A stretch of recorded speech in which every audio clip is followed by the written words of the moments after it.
Монгол улсын ерөнхийлөгчийн санаачилсан улсын хурлын гишүүнийг эргүүлэн татахтай холбоотой хуулийн төсөллийг өргөн барихаа мэдгдсэнтэй холбоотойгоор зарим нэгэн хэвлэл мэдээллийн байгууллага найз нөхдүүд маань та мэрэгжлийн хуульч хүний хувьд энэ дээр ямар байр суурьтай байгаа вэ? Магадгүй Монгол улсын ерөнхийлөгч бүрийн эрхээ хэтрүүлээд улсын их хурлын гишүүний халдашгүй байдал, магадгүй улсын их хурлын дархлаа, түүний бүрийн эрхт байдал, за цаашлаад Монгол улс парламентын засагтай болохгүй байгаа ерөнхийлөгчийн засаг руу шилжих гээд байгаа юм биш үү гэсэн айдсаар янз бүрийн байдлаар байр суурьаа илэрхийлээд байгаа учраас өөрийнхөө байр суурийг маш тодорхой илэрхийлье. За бичгийн хэлбэрээр бол би Facebook-ийн постнд оруулсан байна. За би 3 хэлбэрээр гурван байдлаар хэлье. Нэгдүгüүрт нь Монгол улсын ерөнхийлөгчийн энэ санаачилсан хууль нь цаг үеэ олсон уу? Хоёрдугаарт нь энэ хуулийг ер нь санаачлах бүрийн эрхтэй юу? Гуравдугаарт нь олон улсад ямар жишг байдаг вэ? Зарим нэгэн улсууд жишээлбэл ямар байдаг вэ? Баабургаан хэлснээр сэтгцийн өвчтэй юм болвол сэтгцийн өвчтэй байсан ч хамаагүй сонгосон бол тэгээд сонгогчийн буруу гэмт хэрэг хийсний шүүх тогтоогүйг бол ямар ч их хурлын гишүүнийг эргүүлэн татаж болохгүй гэсэн ийм нэг сонин гаргалгааг бас хэлсэн байлээ. За тэгээ ардчилсан оронд хүн болгон өөрийнхөө өнцгөр өөрийнхөө байдлаар байр суурь илэрхийлнэ үзье. За миний хувьд бол нэгдүгüүрт нь парламентын дархлаа, гишүүний дархлаа гэж энэ хоёрыг ялгаж үзэх ёстой. Манад өнөөдөр юу гэж үздэг вэ гэвэл парламентын дархлаа, гишүүний дархлаа хоёрыг холиод гишүүн нь халдашгүй, хурж болзошгүй юу ч хийсэн болохоор зөвхөн сонгуулийн тэр нэг 5 секундын саналын хайрцагт та цаасаал хийсэн бол тэгэл таны хохно гэдэг ийм байдлаар зарим нэг хүмүүс хит гуйлаад яриад байгаа. Гэтэл парламентын дархлаа бол ямар байдлаар тэр дархлаанд бүрддэг вэ гэвэл парламентд мэдлэгтэй, боловсралтай, ёс зүйтэй, гэмт хэрэгт сэрдэгдэх болон шалгагдаж байгаагүй. Нэг үгээр хэлэхэд бол олон нийтийн дунд бол хамгийн үлгэр жишээ болох хүмүүсээр олноороо бүрдэж байж ийм парламент бол бий болдго юм аа. Сая 2024 оны 5 сарын 12-нд улсын их хурлын тухай хуулийн 41-7 гэдгийг эдгээр батлахдаа улсын их хурлын гишүүн эхнэрээ зодсон ч улсын их хурлын гишүүн согтуугаар тээврээ илсэлж жолоодсон ч улсын их хурлын гишүүн жижигээр танхаарсан ч тэр хүнийг шүүхээр захиргааны арга хэмжээ авахыг хориглосон байна. Бүр цаашлаад зөвхөн улсын их хурлын гишүүнд л тусдаа үйлчилдэг хуулийг санаачилсан байна. Тэр нь юу гэвэл эрүүгийн эрэг хянан шийдвэрлэх тухай хуулийн дагуу хойшлууллагчгүй авч хэрэгжүүлэх ёстой арга хэмжээнүүд гэж байдаг. Тэр нь жишээлбэл 48 цагаар баривчлах, тэр нь жишээлбэл орон байр биед нь үзлэг хийх, тэр нь жишээлбэл нотлох баримтыг хурааж авах, тэр нь жишээлбэл с ิจ гтийн ялагдагчаар даатах. Энэ бүх үйл ажиллагааг улсын их хурл руу оруулах боломжийг хаацсан байна.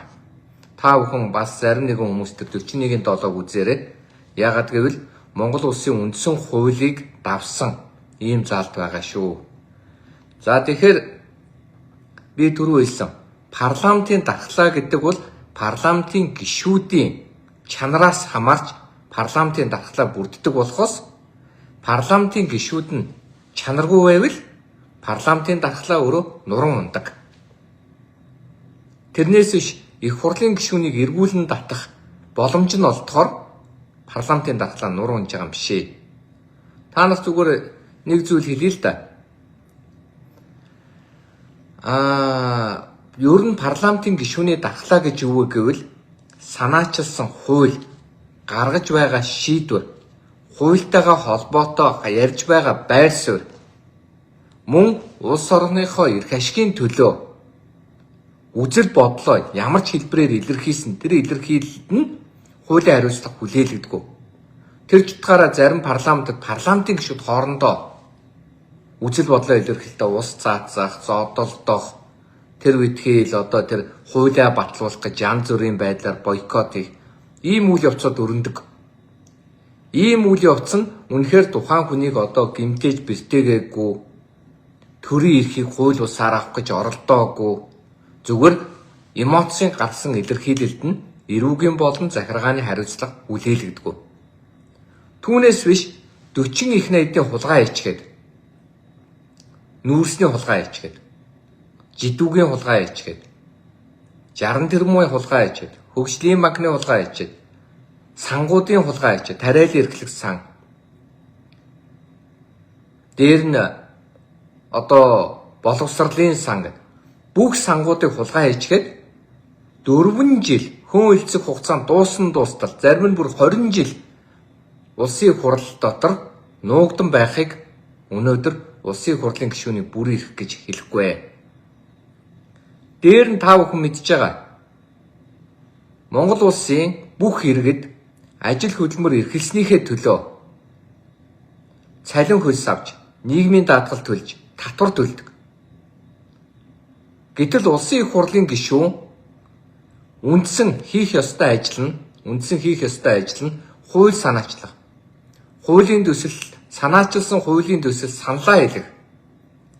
Цаашлаа санаачилсан хуулийн төслийг батлах, ийм эрхээ эдлэхгүйгээр хурлаан тасалдаг. Олон сар жилээр гадаадд зугаалдаг. Архитаар суудаг. Айлын охид хүүхдүүдийг ичээж зовоодог. Хэвлэл мэдээллээр монголчуудаа доромжилдог, гутаадаг. Цаашлаад насан туршаагүй хүүхдүүдтэй янз бүрийн завхай зайдан үйлдэл хийснийгээ сурталчлан гайхуулдаг. ПП-га өнөөдөр ил тодор ярьдаг. Ийм ёс суртахуунгүй, ёс зүйгүй байгаа хүмүүсийг хариуцлагажуулах хуульд санаачилж байгаа нь зөв юм аа. Тийм учраас би Монгол улсын ерөнхийлөгчийн эхний ээлжинд юу гэвэл Монгол улсын ерөнхийлөгчийн энэ хууль санаачилж байгаа санаачлахаар ингээд хариуцлагажуулж ялангуяа улсын хурлын тухай хуулийн 41-7-оор өнөөдөр Монгол улсын их хуралд байгаа 35 би өөрийн олж мэдснээр 35 шүү. Цаашаа ч өссөн байж магадгүй. 35 эрүүгийн тэр дундаа авилга албан тушаалын гэмт хэрэгэд шалгагдж байгаа этгээдүүдийг шүүхийн шудрах шүүх рүү мөн цаашлаа мөрдөн шалгах ажиллагааг төрөвчлөх бололцоороо олгох ийм хуулийг бас гаргаж ирж 41-7-оор өнөөдөр дархлагдсан байсан эрхийг нь боловлох байгаа энэ үйлдэл бол маш зөв зүйтэй үйлдэл гэж би үзэж байна. Тэгээд харамсалтай нь улсын хурлын гишүүд энэ хуулийг батлах уу би мэдэхгүй байна. Юу болох нь харъя гэж бодож байна. За хоёрдугаарт нь ерөнхийлөгч ер нь одоо яахаараа ингээд их хурлын гишүүдтэй холбоотой хууль санаачилдаг юм болохгүй штэ гэсэн юм яриад. Монгол улсын ерөнхийлөгч цаашлаад Монгол улсын засгийн газар цаашлаад улсын хурлын гишүүн ийм 3 субъект хууль санаачилдаг. Энэ 3 субъект хууль санаачилдаг. Тэгэхээр өнөөдөр Монгол улсын ерөнхийлөгч хууль санаачлах бол эрхтэй. Мөн цаашлаад зарим хүмүүс тэгээд юм л да Монгол дарангуйл тогтох гээд байна уу? Иргэдийн сонголтыг хуулиар өөрчлөх гээд байна уу гэж. Та нар үндсэн хуулийг хараач. Монгол улсын үндсэн хуулийн дээр юу гэж аваад Монгол улсын ерөнхийлөгч бол бүх ард түмнээс сонгогддог. Монгол улсын ерөнхийлөгч бол бүх ард түмнээс сонгогддог. Бүх ард түмний хүсэл зорилгыг илэрхийлэг хууль санаачилж байгаа. Улсын их хурлын гишүүн бол тойргоос зарим нь намын жагсаалтаас гарч ирдэг. Гарч ирээд тангараг өргөдөг.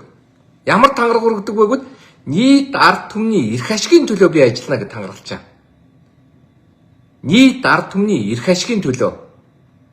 Би нийт ард түмний эрх ашигын төлөө ажиллахдаа улсынхаа нэр хүндийг хүндэтгэж, улсынхаа эрх ашигыг хүндэтгэж, авилга албан тушаалаас ангид байж, хэрэв хууль зөрчвөл хуулийн хариуцлага хүлээхэд бэлэн гэж. Гэтэл яллагчаар татаад та хууль зөрчсөн байна. Та ёс зүйн алдаа гаргаад та хууль зөрчсөн байна.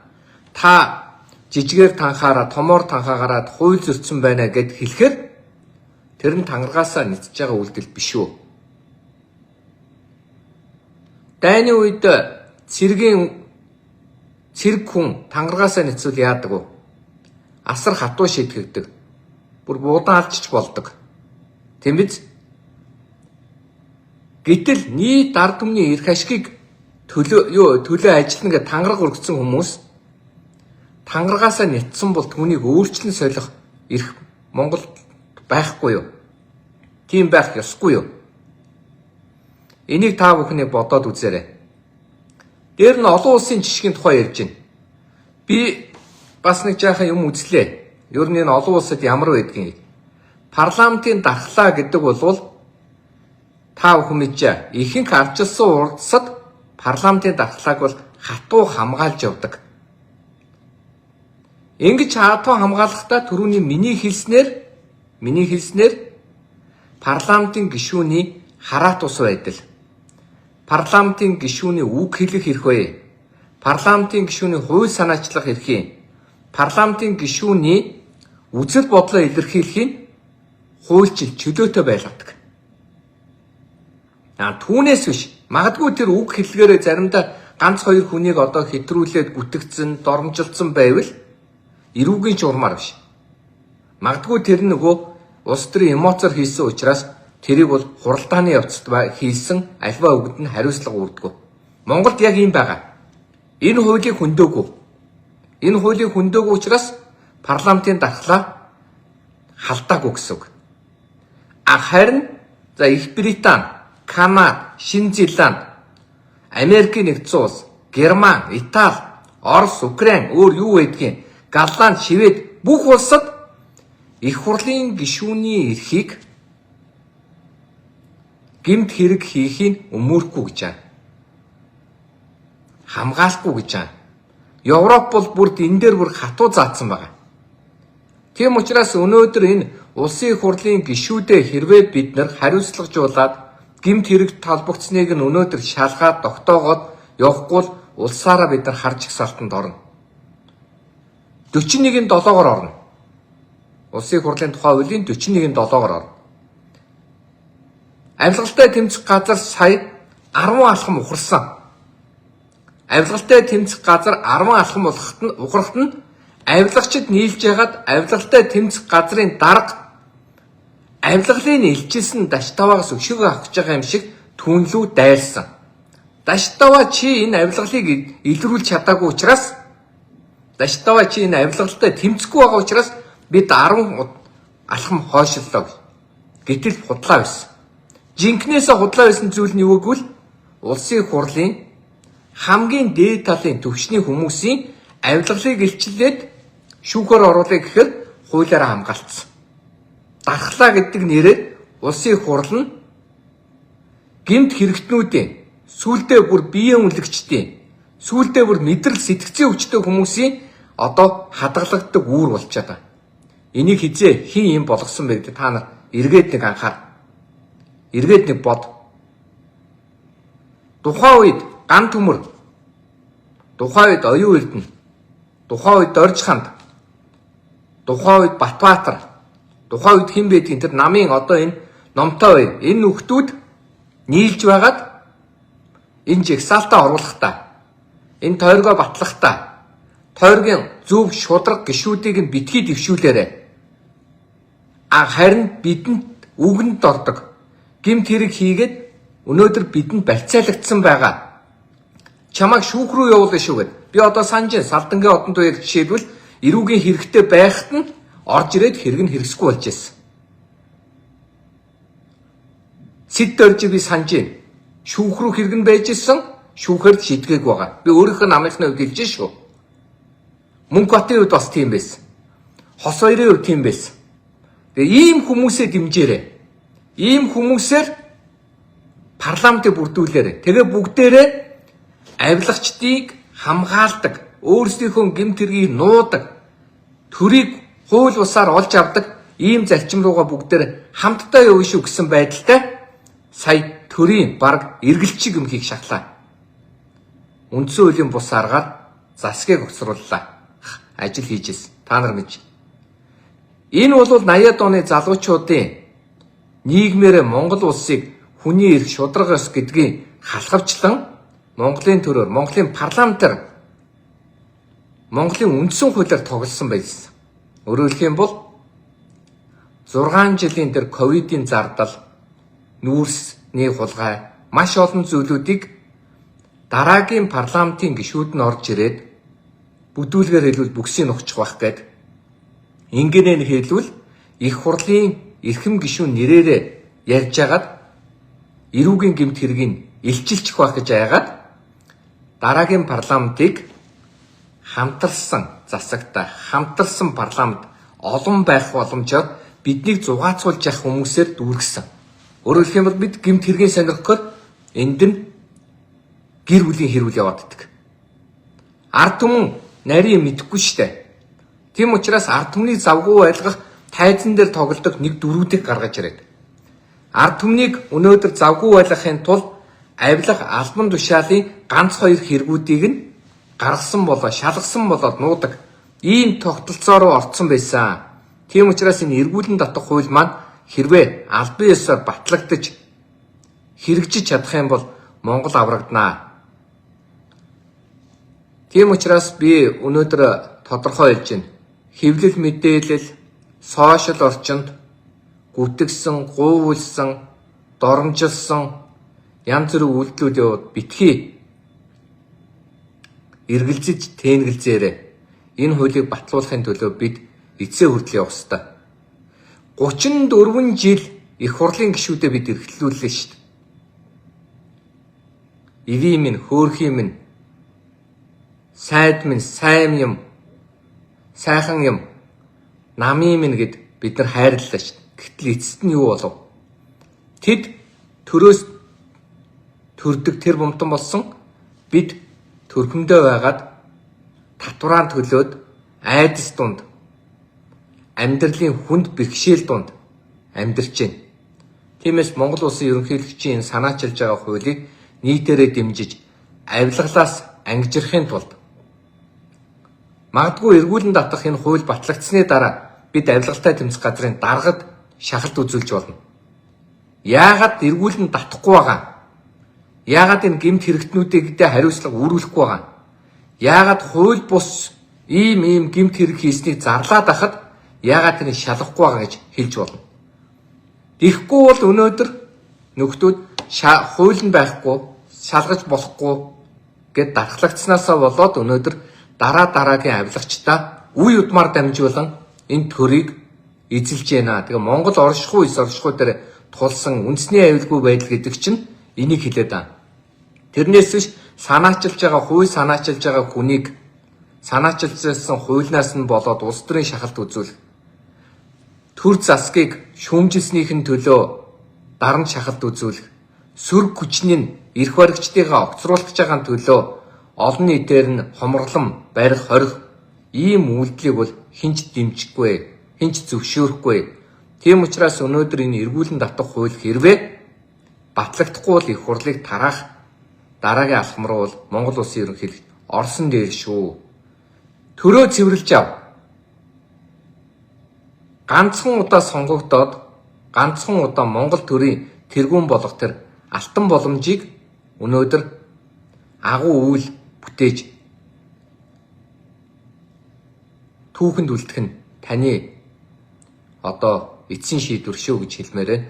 Тэгээд энэ ерөнхийлөгчийн санаачилсан хуулиар өнөөдөр ард нийтээр бөөнөрө хилцүүлсэн зүг баха.